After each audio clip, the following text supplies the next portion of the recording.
салому дуруди бепоён ба кулли мухлисони барномаи дар шабакаҳои иҷтимоӣ. Фирдавси Хурсанд топ хабарҳои варзиширо мегӯяд.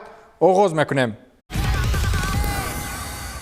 Карим Бензема аз ҷоизаи навбатии футболиаш истиқбол гирифт. Имсол воқеан соли Карим Бензема будааст. ҳуҷумкунандаи бошгоҳи Реал Мадрид ва мунтахаби Фаронса Карим Бензема аз рӯи фарзияи Онзе дор ё худ Онзе Мундиал беҳтарин футболбози сол эътироф гардид. Дар ин бора сомонаи расмии бошгоҳи шоҳонаи Реал Мадрид хабар додааст. Бояд қайд намуд ки Бензема дуюмин бор аст пайҳам аз ҷониби маҷаллаи мазкур ҷоизаи беҳтарин футболбози солро соҳиб мешавад. Маҷаллаи мазкур ҳар сол миёни хонандагони худ барои муайян кардани футболбози беҳтарини сол назарсанҷӣ мегузаронад ва ба ин васила имсол низ Карим Бензема 37.2% овозҳоро соҳиб шуд ва лидери рӯйхати довталабони ҷоизаи мазкур гардид. Садио Мане футболбози дастаи Ливерпул бо гирифтани 36.1% овозҳо мавқеи дуюмро ишғол кард. соли гузашта вақте Бензема дар ин маросим ҷои аввалро гирифта буд, баъди ӯ дар мавқеи дуюм Лионел Месси меистод. имсол Месси ва Роналду дар чунин рӯйхатҳо яку якбора рӯ ба таназзул ниҳоданд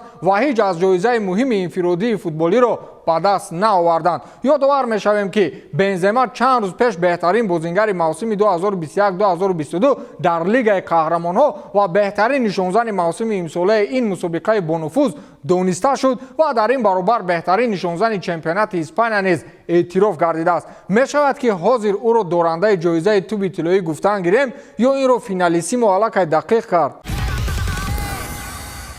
диданд ки нашуд боз як мусобиқаи нав ташкил карданд ки ҳамин солам туби тиллоиро ба Месси бидиҳанд. ҳамааш гуноҳи Бензема буд ки имсол голи зиёдтар зад. аз ин рӯ финалисима гуфтани мусобиқа бароварданд ки он ҷо Месси бозӣ кунад то ҷоизаи туби тиллоӣ бегона нашавад. инаш албатта шӯхӣ аст, вале дирӯз Месси дар финали финалисима ки байни ду чемпиони қитъа Аргентина ва Италия баргузор мегардид, беҳтарин хатти дифои ҷаҳонро ба танҳоӣ шикаст. дигар Келини ва Банучиро таърифи беҳуда накунед. пеши Месси маҳорати онҳо ба сифр баробар буд. ҳар коре дилаш мехост мекард ва ҳатто барои ҳамдастаҳош Лаутаро Мартинесу Дибала ду маротиба фурсати голӣ ба миён овард ки он партофторо ба гол табдил надоданд гуноҳ аст. нони тайёр. чизи дигарро ҳам бигӯем ки ин мусобиқа аввалин бор дар таърихи футбол баргузор шуд ва Аргентина бо сарвонии Месси аввалин чемпиони мусобиқа гардид. вохӯрии дастаҳо рӯзи 1 июн дар варзишгоҳи овозадори Уэмбли шаҳри Лондон баргузор гардида бо натиҷаи 3-0 ба фоидаи аргентиниҳо анҷом ёфт. пас аз ғалаба Лионел Месси ҷомро ҳамчун сарвони тими мунтахаб болои сар бардошт ки ин 40-умин ҷоизааш дар ҳайати мунтахаб ва бошгоҳҳо маҳсуб мешавад. ана барои ҳамин вақте Месси имсол 8-умин туби тиллоиро гирифт. ҳангомаву хархаша барпо накунед, ӯ арзанда аст. ҳоло ягон хел пулу маблағ дақиқ нест, вале аниқ шуд ки Юрген Клоп аз баҳри Садио Мане гузашт. расонаҳои варзишӣ иттилоъ медиҳанд ки Мане барои ба имзо расонидани шартномаи 3 сола бо Бавария розӣ шудааст ва ҳоли ҳозир танҳо корҳои ҳуҷҷатӣ ва чанде аз ҷузъиётҳои хурди гузариш боқӣ мондааст ки тарафайн барои ҳар чӣ зудтар хотима ёфтани кор аз рӯи нақша кор мебаранд. пештар сару садоҳо зиёд буд ки дастаи ПСЖ барои ҷалб кардани футболбози мазкур дар ҳаяташон нақшаҳои зиёдеро таъризӣ карданд ва дар ин баробар дастаи каталонии Барселона низ довталаби асосӣ буд, аммо дастаҳои ПСЖ ва Барселона натавонистанд ки Манеро ба даст биёранд. Манаи 30-сола соли 2016 бо маблағи 41.2 миллион евро аз Саутҳемптон ба Ливерпул гузариш анҷом дода буд. ҳамлагари сенегалӣ дар 269 бозии дар ҳайати Ливерпул анҷом додааш ба задани 120 гол ва 48 ирсоли головар ноил гардидааст. Мане ахиран ҳис кард ки барои Реалро шикаст додан бояд дар Ливерпул бозӣ накунед. футболбозон бо азобу машаққат нерӯ сарф мекунанд ки як ҷоиза ба даст биёрем, вале баъзеҳо дар ҷои шиштаашон ҷоиза ба даст меоранд бе ягон арақи ҷабин ва бе ягон азобу машаққат. барои ин кор бояд пираҳани Реал Мадридро бипӯшӣ.